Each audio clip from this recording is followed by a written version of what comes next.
Hi, everyone. Welcome. I'm going to give our platform a minute here to let everyone in. Thank you all for joining us for our webinar.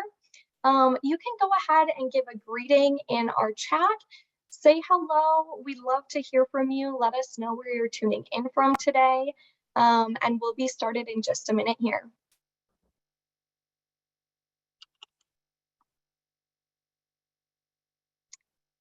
Awesome. Hi, everyone. Welcome. If you're just joining us, I'm going to hold off and give it just a minute while our platform's letting everyone in. I see our numbers growing. You can go ahead and let us know where you're tuning in from in the chat. I see some names and places rolling in. That's wonderful. Welcome, everyone.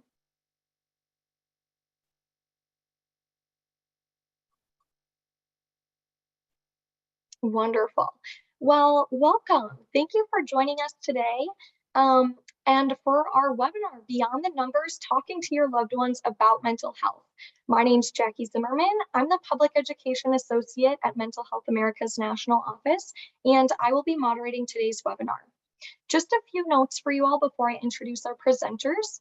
This webinar is being recorded and will be emailed out to registrants within 1 week. We currently don't offer CEUs, but if you'd like a certificate of attendance, we'll have a form for you to request one.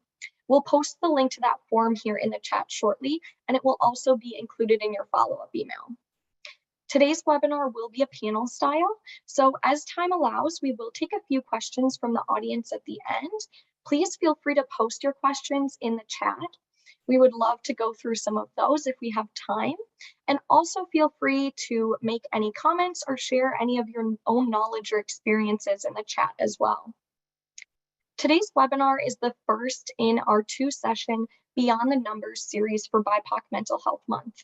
You can access our new BIPOC Mental Health Month toolkit, Beyond the Numbers, on our website, which I'll also post in the chat here for you. And now I'm excited to introduce our speakers for today, Dior Vargas, Isra Nasir, and Dennis Tran. Dennis Tran is the Director of Partnerships at the Asian Americans with Disabilities Initiative. He is a diversity, equity, and inclusion and accessibility advocate and storyteller. Dennis has a ranged skill set in emerging new media, communication, technology, and innovation for social change. As a Vietnamese American with autism and partial blindness, Dennis tackles intergenerational trauma as he finds his sense of identities. Through these struggles and hardships, he found his passion for creativity and storytelling.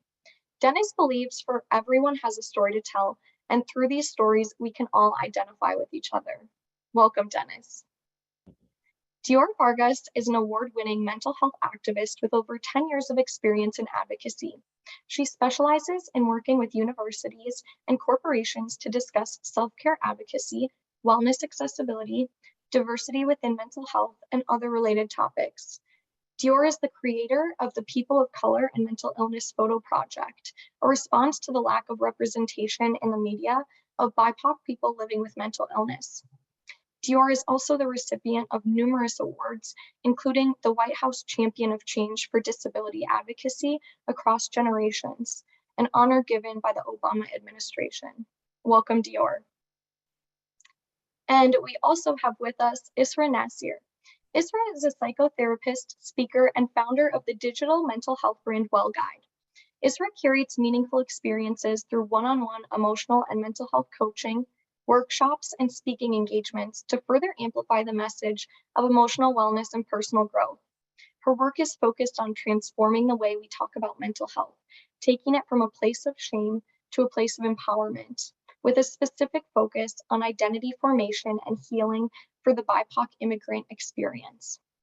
Welcome, panelists. We are honored to have each of you with us today, and let's jump right into it. We have some great discussions for you. Our first question that we're going to go through with our speakers is, within your community of expertise that you work with, what are some of the barriers to well-being that come up when talking to loved ones about mental health? Yeah, I'll start.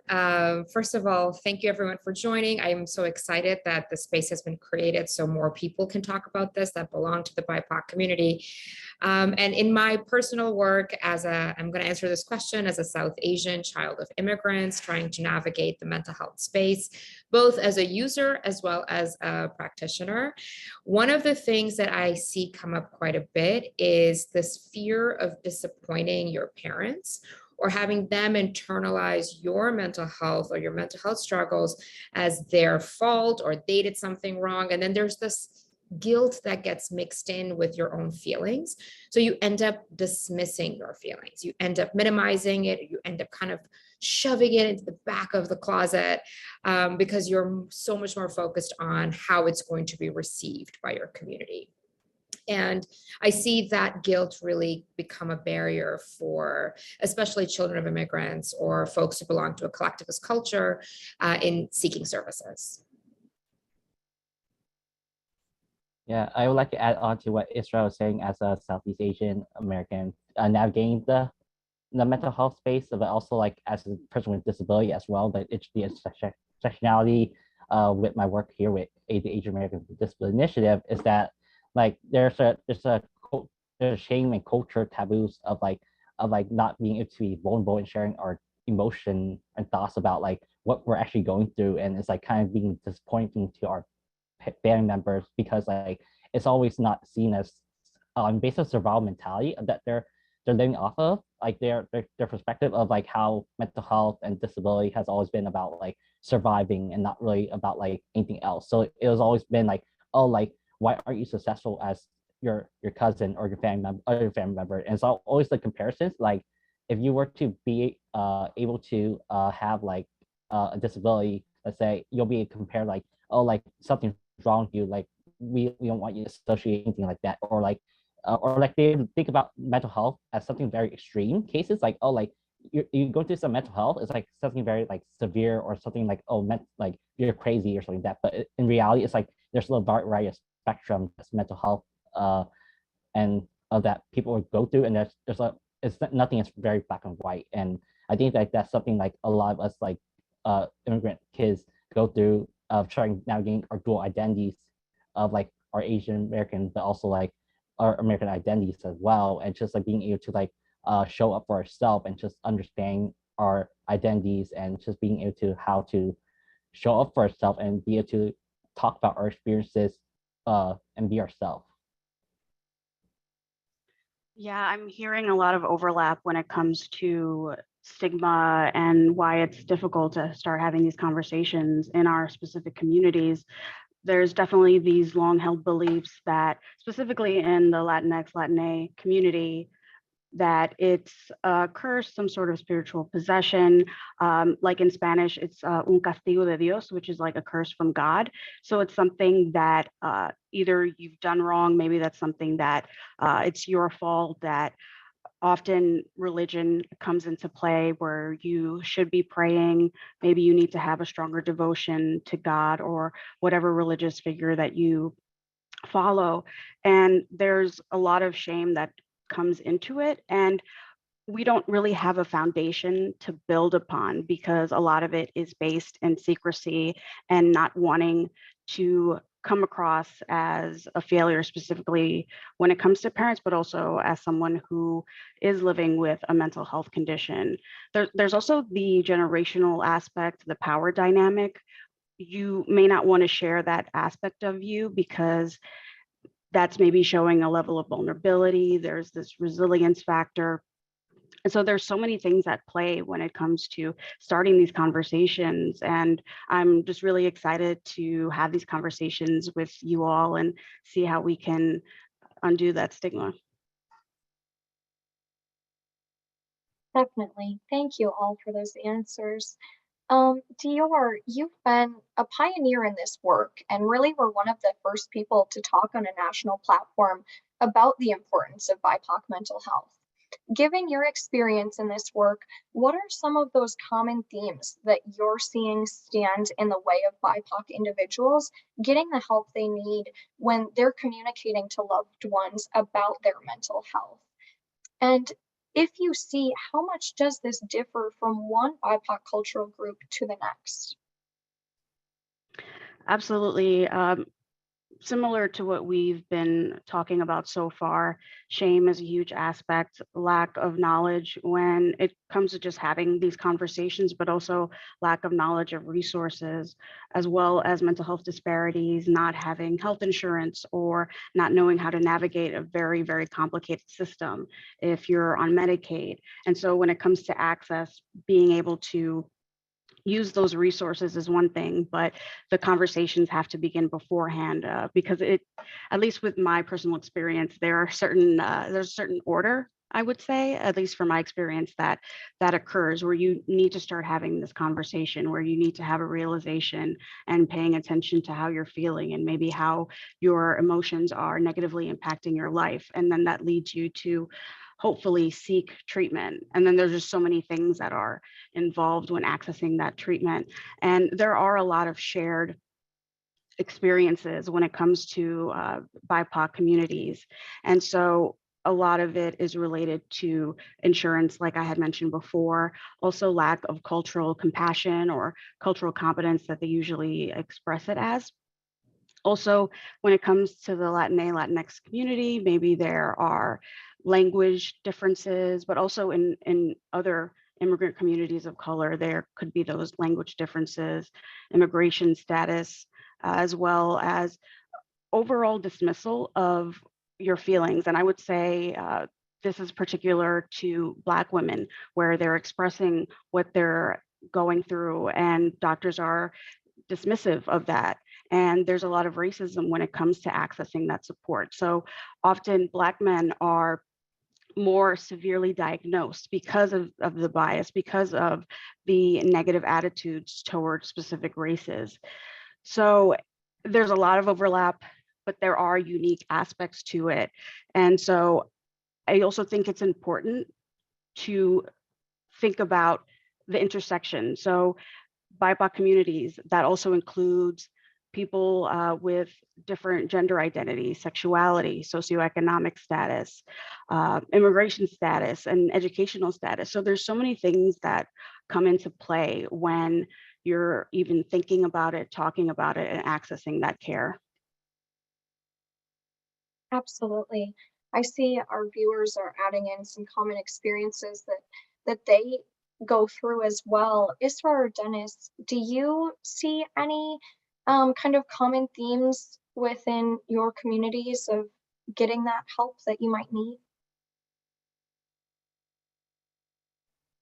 Yeah, I mean, I think I would echo what Dior just said. There are a lot of cultural understandings of what mental health actually means if you were to seek services for it. So that's on like the user side or the person who needs the service. But also one thing I do see a lot of is, again, speaking from the South Asian or broadly Asian community, there's not a lot of mental health practitioners. So that's one of the biggest barriers that I see is, especially if we want to bridge this generational gap, there's not a lot of older practitioners that our parents or our grandparents would feel comfortable seeing. So I'm seeing this conversation even within my personal network where we have like, I have friends or family members who want to seek services, but there's no one in their age group who is older, so they would feel comfortable in speaking with them about it, because that is the barrier, right?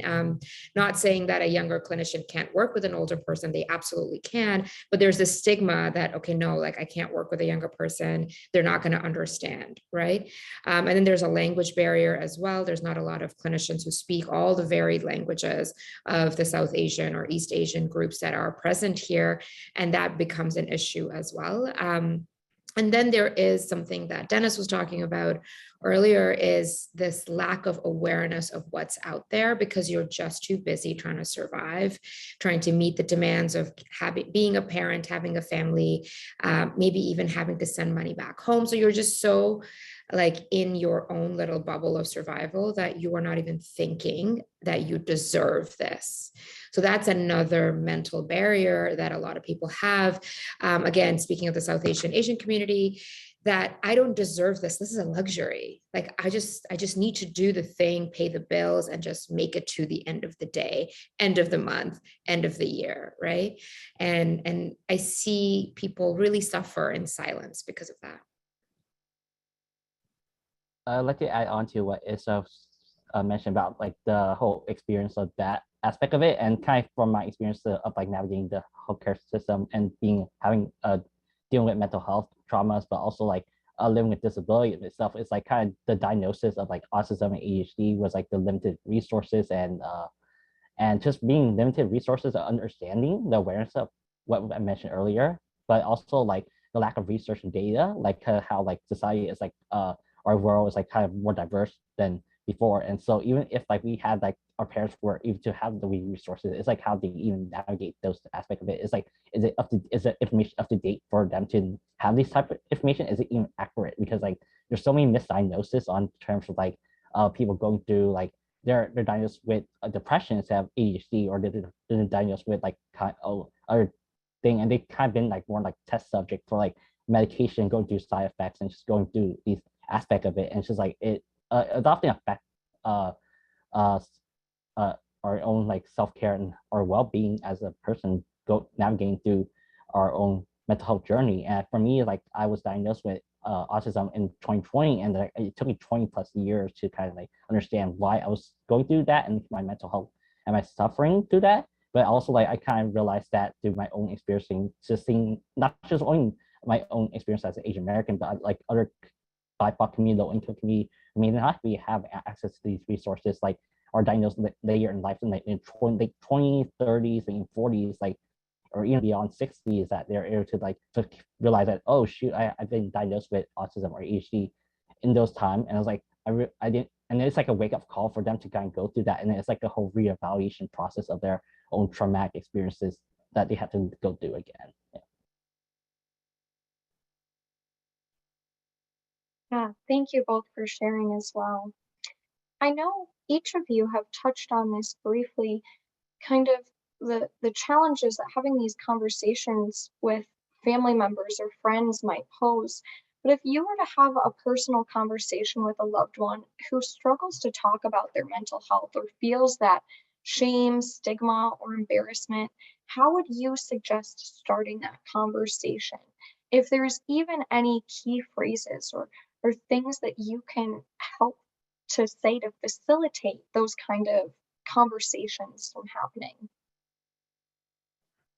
I would say that, at least in my experience with my mental health journey, that there are usually about 3 ways that you can go about it, but I would love to hear if there are more, and so that I can share that in the future.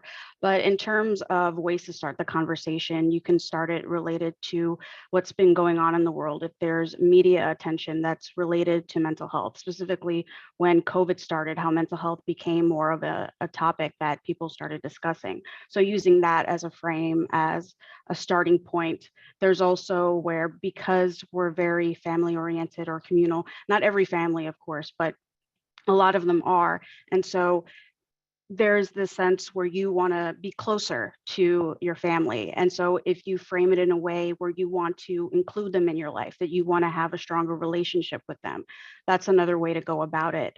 And another one is where you try to learn more about that other person, where you really want to see what they've experienced in their own life, find ways to relate to one another, and asking them how, in terms of their childhood, if there were certain things that happened that maybe is a recurring experience or a recurring thought, that you can find ways to have those conversations and make them feel like, oh, they care about what I'm going through or what I'm feeling. So it's kind of where you can start the conversation, but then also get closer to family. And in terms of key phrases, I would say more key themes where there's definitely respect, love, appreciation, and just strength and confidence to even start these discussions. So those are about 3 ways that I think are really good ways to go about having these conversations. Yeah, thank you for saying that. I always love hearing the answer to this question as well, because I'm always collecting information. I think just kind of jumping off of what was said right now, like the news is a great way to start it. And if you have family members who watch TV shows or soap operas, or they're prominent celebrities in your community who are talking about it, using that as a springboard as well to generate conversation.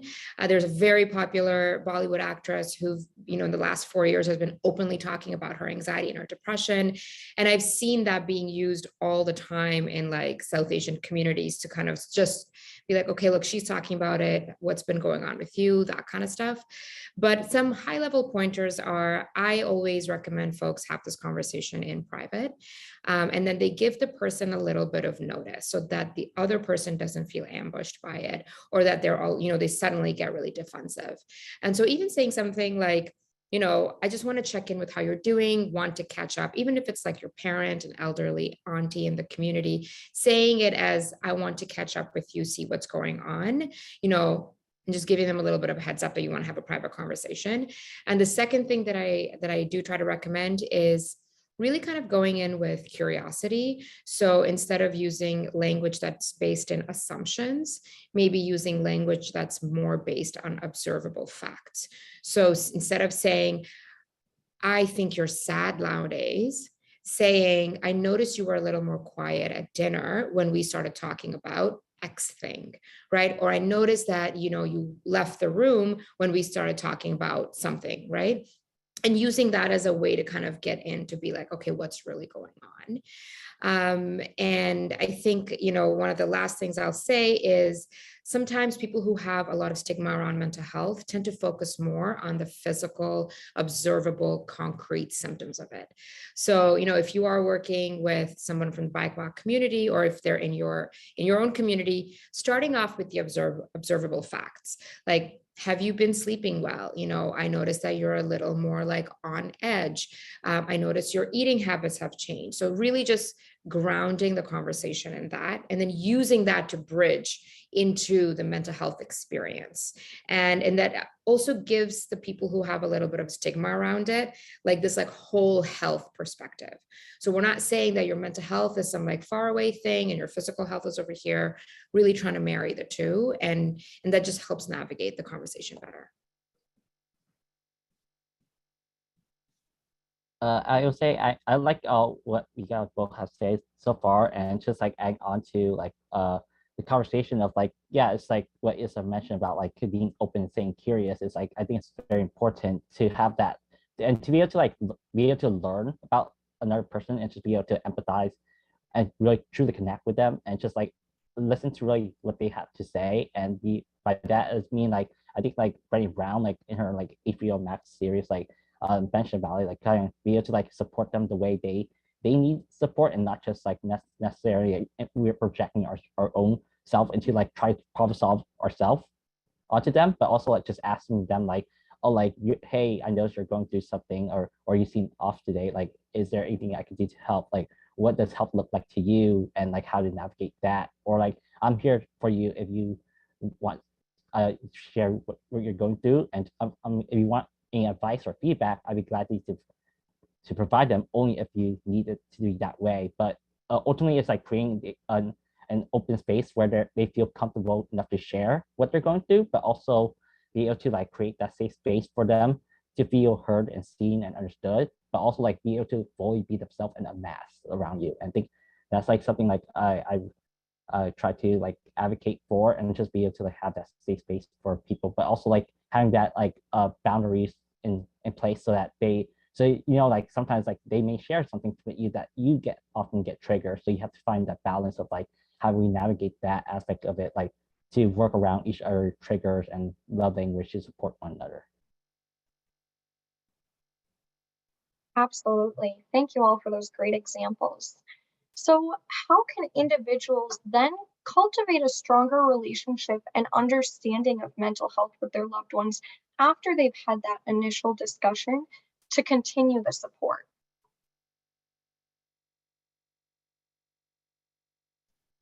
So this is a very big oversimplification, but it's like the best way to remember it is to just keep talking about it. Don't treat it like a one-off thing that only happens when things are bad, right? Or when you are struggling. I think it's really important to kind of weave in mental health resilience, like from the strengths-based perspective in your day-to-day. So continuing to talk about it, sharing like thoughts that have come up for you, sharing experiences, sharing anecdotes about friends who might be going through something. And then of course, leveraging the news and celebrity, again, to just keep the conversation going. And this is something that I've actually noticed in my own personal home with my parents as well. When I started pursuing mental health, like 12 years ago, it was a very limited understanding in my own home as well. But, making sure that I'm constantly talking about if I'm reading something, if there's an article, if there's a book, just making sure that they know that this exists. Because unfortunately, what happens is, yes, there's a stigma around mental health in a lot of BIPOC communities, but sometimes even before that, there's just a lack of awareness. Like they just don't even know that these are things that people can feel bad about, or that people can experience, or that there's language for this, right? And so another way to keep this support going is to find resources in the community that reflect the language of the community that you belong to, that you are wanting to support. And then it starts to become more and more normalized. So just to summarize, I think in order to continue the support, you just have to normalize its existence in the broader world. And the last thing I'll say on this, sometimes, and this is a little bit of a generalization, but sometimes there is this predominant notion that mental health and mental illness is a white person thing, right? And that doesn't happen to South Asian people. It doesn't happen to like Hispanic people, right? Like there's this idea that this is like an other. And so again, trying to normalize it, but continue to talk about it is something that really dispels that first foundational myth that this is a human experience. It can happen to anyone, regardless of your identity, your background, how much education you have, what your income is, where you live, what your immigration status is. And so I think that's how we can infuse it into our day-to-day. I completely agree with everything that you said. Definitely continue the conversation. It doesn't always have to be outwardly or obviously mental health related. I think everything is in some way has a connection to mental health. And definitely, I think a lot of communities of color do grow up thinking that it only happens to specific people, specifically white people. And shameless plug, that's really what I've done throughout my entire career, where I start having these conversations in these specific communities and say that this isn't something that only happens to specific communities, it also happens to us, and changing that representation using for example, my book, The Color of My Mind, and having those images, having those narratives of people from various communities and various identities. I think that's also a tangible way to show that this is something that is important and affects all of us. Also focusing on the positive aspects of it, maybe the protective factors, the fact that we are a strong knit community, and all of those other things that really have helped us with our resilience, even though there is a cost to resilience, but that's a whole other conversation. But definitely continue the conversation, follow up.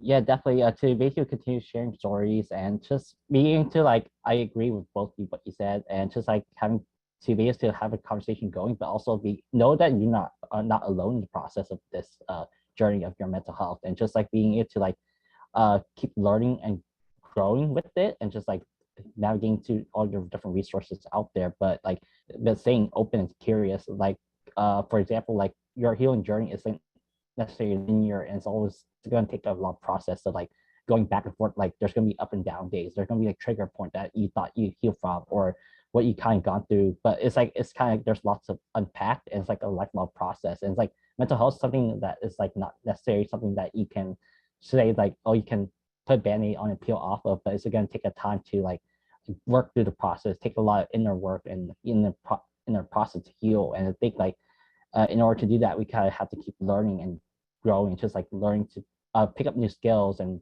get help, get the right support that we need, and just like get professional help or whatnot. And just having these type of conversation, and just being to hold each other accountable as we kind of go through and tackle like our or mental health or traumas, and like kind of like team up with people like or love support as a support system. And it's just like thinking of each other as a team, as a sport, and us not us taking on the trauma as opposed to like you have to do all but carry the weapon by yourself. Absolutely. Thank you all. Isra, your work places an emphasis on strength-based approaches. What are some ways that providers and individuals can use the strengths of their own cultures to their advantage when talking about mental health? So I think your voice just cut out a little bit. Maybe you can repeat the question. Yeah. We know that your work places an emphasis on a strength-based approach. There we go. What Yeah. are some of the ways that providers and individuals can use their strengths of their own cultures to their advantage when talking about mental health? Yes, I love this question because I think this is so often, I mean, the folks who are advocating are the ones who are talking about it, but in the grand scheme of mental health, this is not really talked about a lot. So one of the most commonly talked about things in the recent past, which I think is worthy of the conversation that's happening, is intergenerational trauma, right? So we talk about immigrant kids, we talk about certain BIPOC communities, and there's a lot of like intergenerational trauma there, which is very real.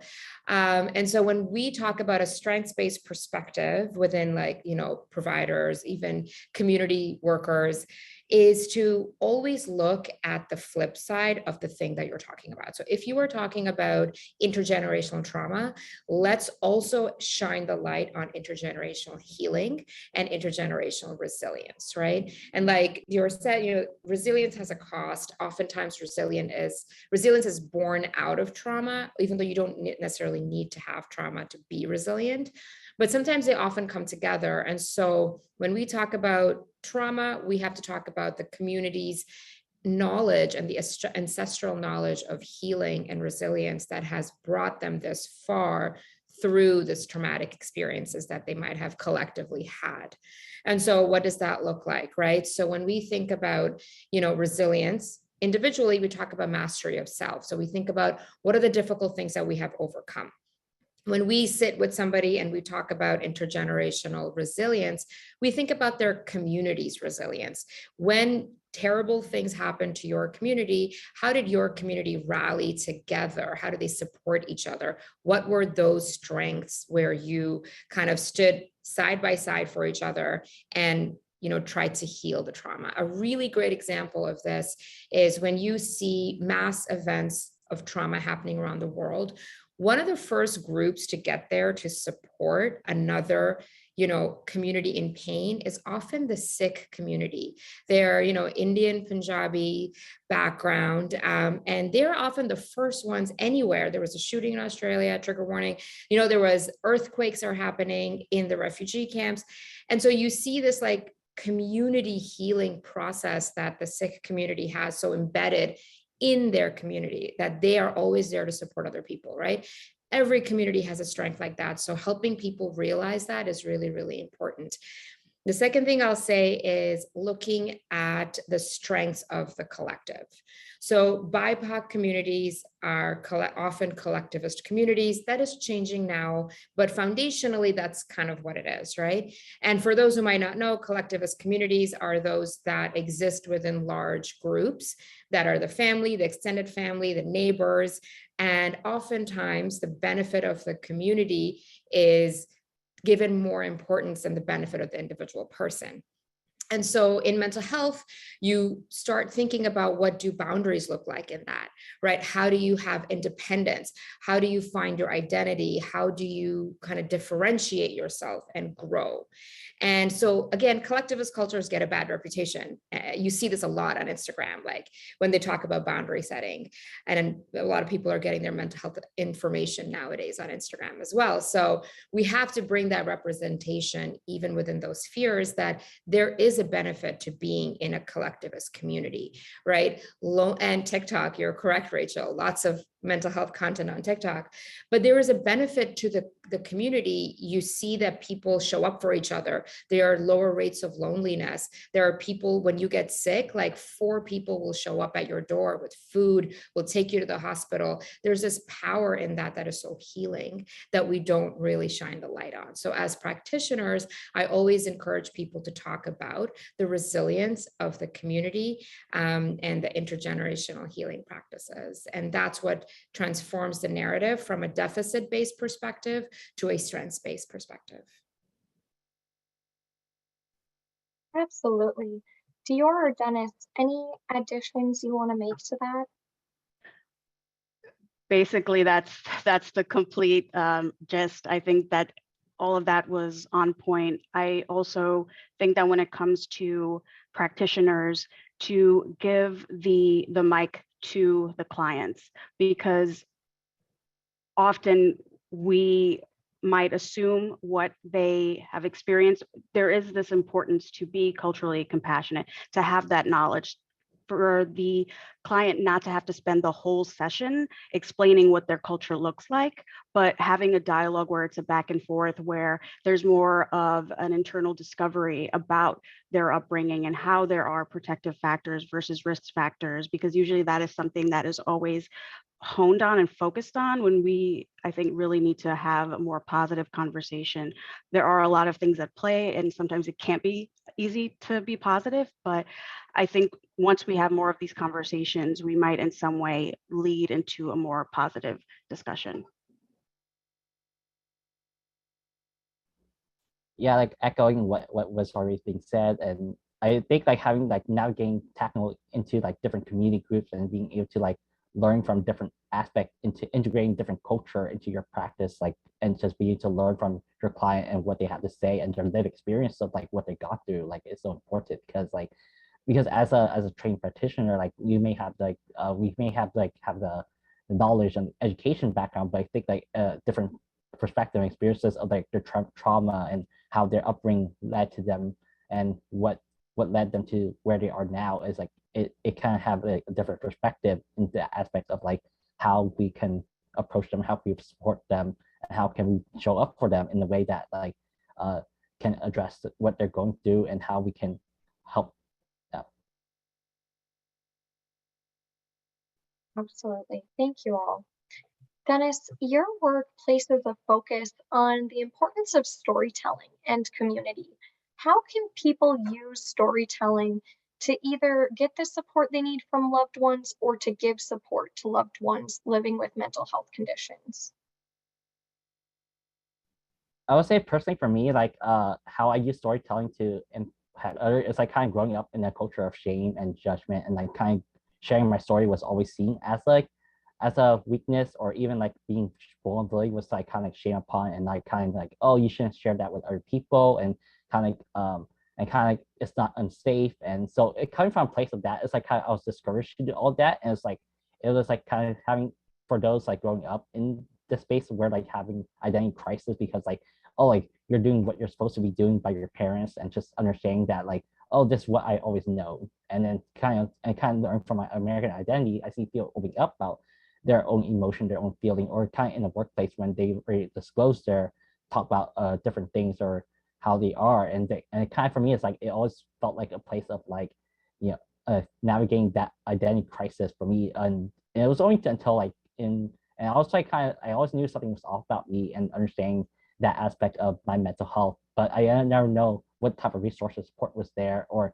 what community was there. I think like how I use my storytelling in a way was like in 2020 when diagnosed with autism, it kind of forced my hand to really reflect back and do what was best for me. And I think that was like the first time I seek professional help and made me realize the importance of what my story is and why it mattered and everything that I've been through. And so that was like the point for me, was like I started my own podcast, Asian Life Being, to share my story about my lived experience with mental health and disability. And for me, it's like I couldn't find any type of community beforehand. And I was like, I put myself out there to the best ability. And it kind of got me into a place where my life was starting to fall apart. But then when I kind of being open to share my story and fully accepting myself and who I am, as a person and my own upbringing and disability and mental health, that I kind of truly started to find community through my own content creation story I put out there.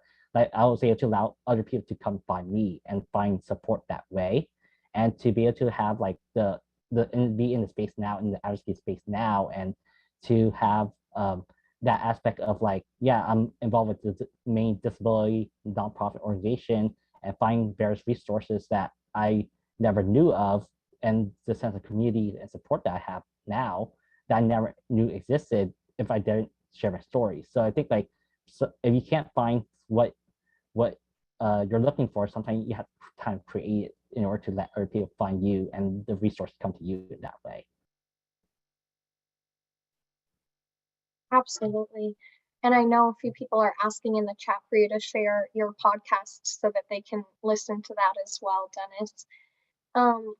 Isra and Dior, I know Dennis uses storytelling. Do either of you have other practices in which you feel help you best connect to your communities? In general, I would say that storytelling is a huge aspect of it. It's a way for people to see themselves in others, for them to relate to other people in their family or in their community. And I think generally, not so specifically with my ethnic identity, but in terms of having these conversations and making stronger connections, I would say that it's really important to prepare before you have these conversations. Often growing up, I would have to write a script before I needed to ask something of my mother.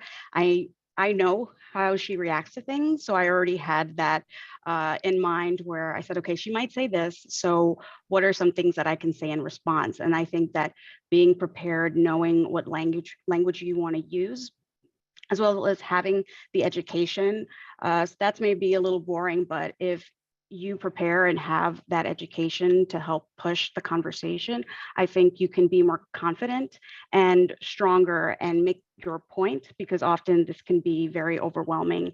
And I definitely was nervous in the beginning.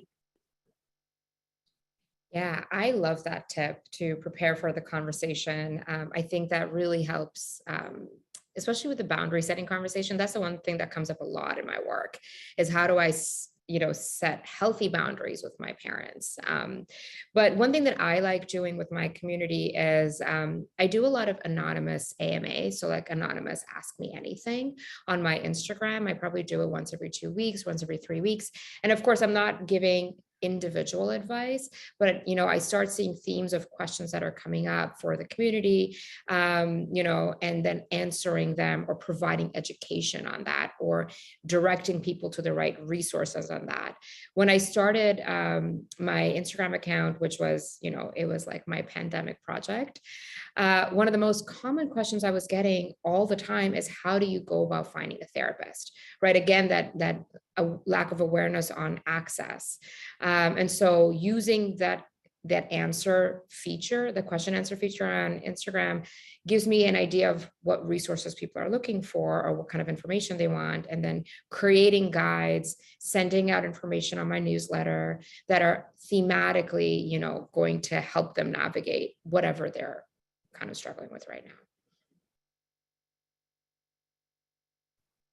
Absolutely. Thank you all. My next question for you, we've had, shame, fear, stigma, all of those themes reoccurring throughout our conversation today. And at MHA, our before stage 4 philosophy reminds us that in addition to intervention and post-intervention techniques, we also have to place that strong focus on prevention techniques. So what can people do to cultivate a better cultural response in their own communities earlier on, before there even is that need to get help for mental health conditions? That is a really important question, because I do think that that's the direction a lot of policy is starting to take now when it comes to mental health services, is how can we be more preventative so that we don't actually just have a reactionary healthcare system, right? Which is kind of what our healthcare system is right now.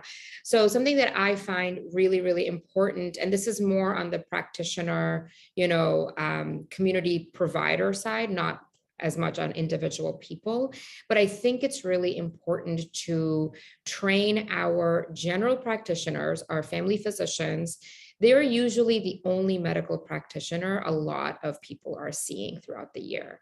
So really using policy and government dollars to train doctors to ask about it, to talk about it, to encourage them to infuse mental health scales into their annuals. Because again, majority of people are only going to their family doctors. So using the MDs as a gateway into getting people to understand that, hey, there's something going on with my health, right? It's not mental health that's just some like vague, nebulous, like thing. It's like connected to your health, and training doctors to ask about it in a culturally sensitive and appropriate way, asking about stress and their families, really using the practitioners as a point of entry, I think is one good way to start the preventative conversation going. And then also adding more funding to community organizations that have been doing this on the ground, work for years, and they are just surviving by the skin of their teeth, fighting for limited grants that really don't reflect the numbers and volume of BIPOC community that exists in this country. Right. So you have like one or two BIPOC community organizations that are just like fighting to survive. And I think we need to urge our politicians to divert funding there so they can create resources that are in different languages, so they can recruit community workers who reflect the community they're trying to support, and they can actually infuse the community practices, right? So that we are able to meet these communities where they're at. And yes, BIPOC is this big little, brush that we have here, and there's so many similarities, but there are also differences that we need to be aware of as people who are building policies, as people who are providing services. So it's really just about embedding the community and reflecting the community in our resources.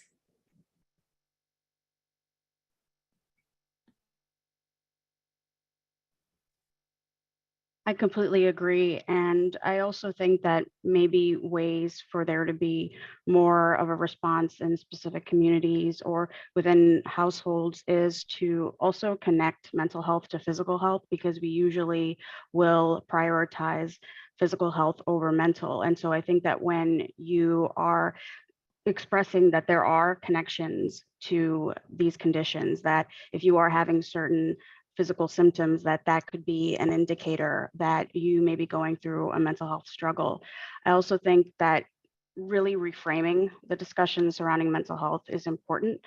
Often I talk about how it's about one's quality of life, how in the past when we've spoken earlier on in this conversation, that there are so many other things that we are focused on: having a good job, maintaining the family, getting food on the table, but mental health impacts all of those things. And so I think that when we reframe the conversation, that can be very helpful. I'd like to add on to that aspect of like kind of like having it to making sure like it's like getting the ground running, but also like kind of normalize the conversation, but like starting it early in like even like different environment, like school setting, like how to make the environment more inclusive, school setting where like every child like having a place of care as opposed to like, oh, you're expected to meet a certain standard and expectation, like state requirement, but also like how you take the time to actually get to know your student and like understand like, oh, like the things they got to beyond just like the classroom, and like they may go through like a family that may go through like a health problem or issue like in a low income community that they may not have a space to open up about, and just being a start there in those type of community aspect of it. And I know like there's also like in a work setting now, it's like community, there's also a lot of ERG groups that are starting to formation. I think like those are helpful to build community aspect in the work setting to help like ensure like every employee has a voice and they can voice their opinion, and to be able to have a space where they can feel heard and understood in that way for their mental health. And I know like with social media, it could be harmful, but also like on the flip side, it's also like with TikTok and like building accessible community in that aspect of it, and just be able to train other people and provide being resource to other people that way to kind of shift their perspective on mental health and having a better sense of awareness and understanding of what's out there and the tools and tips and coping mechanisms that's there to help them to navigate their life and to live the best quality of life possible for them. Absolutely. I'm going to take one question that I saw pop up in the chat. I know we've talked already about, how to navigate starting these conversations and having them, but conversations about mental health can be so broad. And, mental health is a part of our whole health and something that we all have. But when you start to have those challenges and get to the point where you're seeking treatment, we had someone ask, how can one navigate talking about obtaining a therapist or mental health practitioner when it's culturally stigmatized to talk or accept this type of help? So specifically, when we're looking at getting into therapy or exploring those different options, how would you suggest navigating those conversations? Yeah, that is a really common question. And I think the first thing I ask somebody who asks me this is you have to have a lot of clarity about why you even want to have this conversation. If you are at the beginning of your own mental health journey and you're starting therapy, perhaps focusing all of that emotional energy on your own healing. So you're then at a point where you can have these conversations. And if someone dismisses you or diminishes it or rejects it, outright rejects it, that it doesn't become like a part of your own mental health struggle, right? So I always want to ask people to be self-reflective and about anything. What is the goal that you have? What is your intention for wanting to have this conversation? And then really helping people feel empowered in the fact that there is a difference between secrecy and privacy, right? And there is a time where it's okay to be private, and that doesn't mean that you're not authentic, but that you're really just kind of looking out for yourself. Now, if you're at a point where you really do want to talk about it, you're clear about why you want to talk about this, then I think then it's a journey. It's not something you can just drop once and then you walk away from, especially if you are in a stigmatized environment. So you want to, it's kind of like a marathon, not a sprint. You want to find the safe people in your community to first talk to about this. You want to feel empowered that you're not alone if you were to have this conversation with somebody who is very rejecting of it. And then you want to start normalizing the mental health conversation around them without making it about you. And then you go from there. You have to gauge your safety. That's the first and most important thing, is that you have to gauge your safety in this conversation, because unfortunately there are environments that will become either emotionally unsafe or physically unsafe, or even like financially unsafe. If you're a young person and your parents don't really jive with this, but you live with them, and now they might be threatening to ask you to leave the home because they're so against it. These are edge cases, but they do happen, right? And so you really have to navigate that with sensitivity and keeping your own safety and your own comfort and your own journey at the center of it.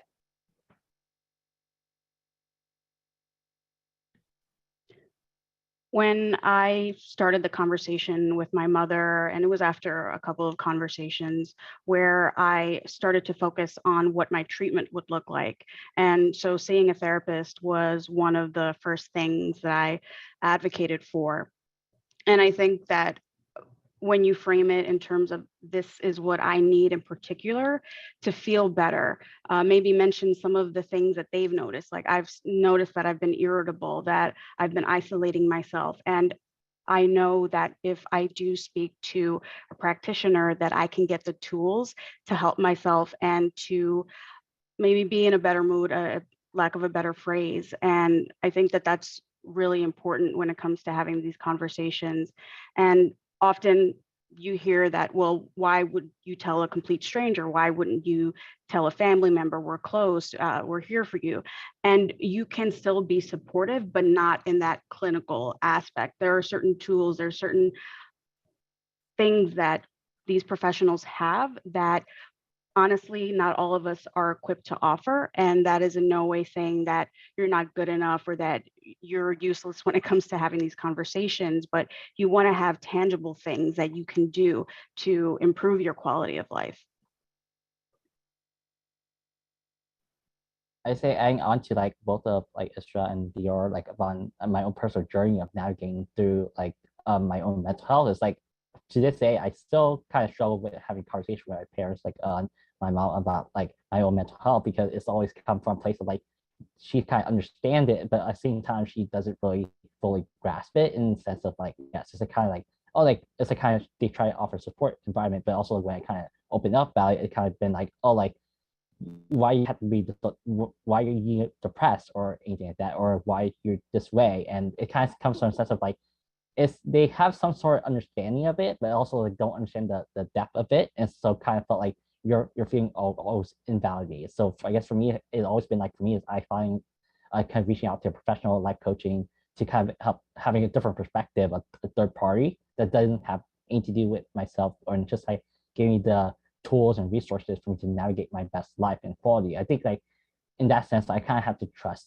my professional in that sense of like finding someone that I can connect with and be able to like relate to, that have like a safe space for me to be able to open up about my own mental health journey, to go through that process with, and just working with my therapist as and my coach as a team, as opposed to for me to be able to like take on my own mental health on my own as a individual person. And so for me, it's like even though I don't have the support of my family, at least I have like professional help, and to have my own community that way that I'm forming with like my therapist or my life coach professional help, and just be able to help that from there, and then being to and then from there just being able to like open up to whoever I feel comfortable with at that point that can connect with me and my own experience and journey that I'm on right now, and just going through that process of like um learning as I go. Absolutely. Thank you all. I know we're reaching the end of our hour, but before we wrap up and I give some closing remarks, I'd love to hear from each of you just one final takeaway or piece of advice that you hope our viewers today will take from our webinar.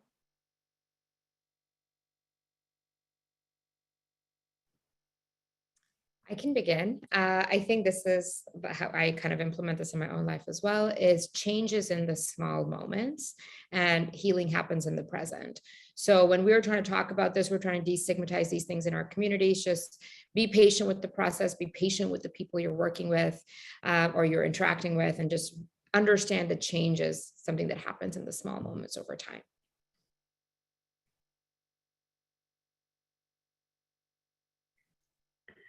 I would say to definitely start the conversation. Don't be afraid to do so. Know that it's going to be more than one conversation.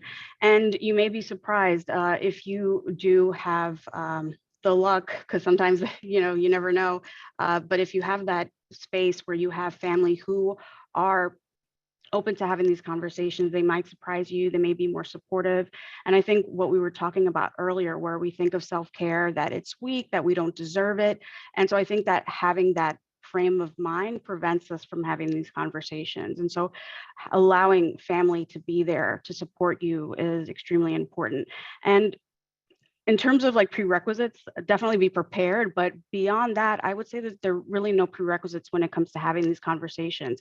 You don't need to have an official diagnosis, because often we don't see mental health professionals and we may not get that diagnosis. But if you are feeling off, if you feel unhappy, if there are certain symptoms that you're experiencing that are not normal for you, I think that it's important that you validate what you're going through, and there's no need for that specific diagnosis. Just have that conversation, find ways to connect with that individual, and kind of see where it goes. Adding on to what I hope the viewers get away from this is like kind of remind yourself that your life does not end with your mental health disability, and that regardless of what people say and think about who you are and what you're going through, is all validated, and that you're not alone in whatever you're going through, and that your story matters whether you know it or not, and that you never know what kind of impact you can have on someone out there who maybe just listening to your story, and they could connect with it, and it can like be helping them go what they're going through right now. Absolutely. Well, just a big thank you to each of you for joining us here today. It has been a wonderful last hour, and we really appreciate everything that you've shared and your knowledge. I thank everyone who's joined us and had some great discussion in the chat. Thank you all for being here. Just a reminder, this recording will be sent out within the week, along with that link for the request for a certificate of attendance. We will also include in there the link to download our BIPOC mental health toolkit. Just remember, you can access that on our website at Mental Health America and learn more, gain more resources. And there are specific parts of that toolkit that talk about navigating these types of conversations. So we just thank you all and have a wonderful rest of your day. Keep an eye out for the follow-up materials that will be coming soon. And thank you again, Dennis, Dior, and Isra. Thank you for having us. And thanks for the great conversation in the chat. I was keeping an eye on it. It's very interesting. Thank you. Yeah. Absolutely. Thank you all. Bye, everyone.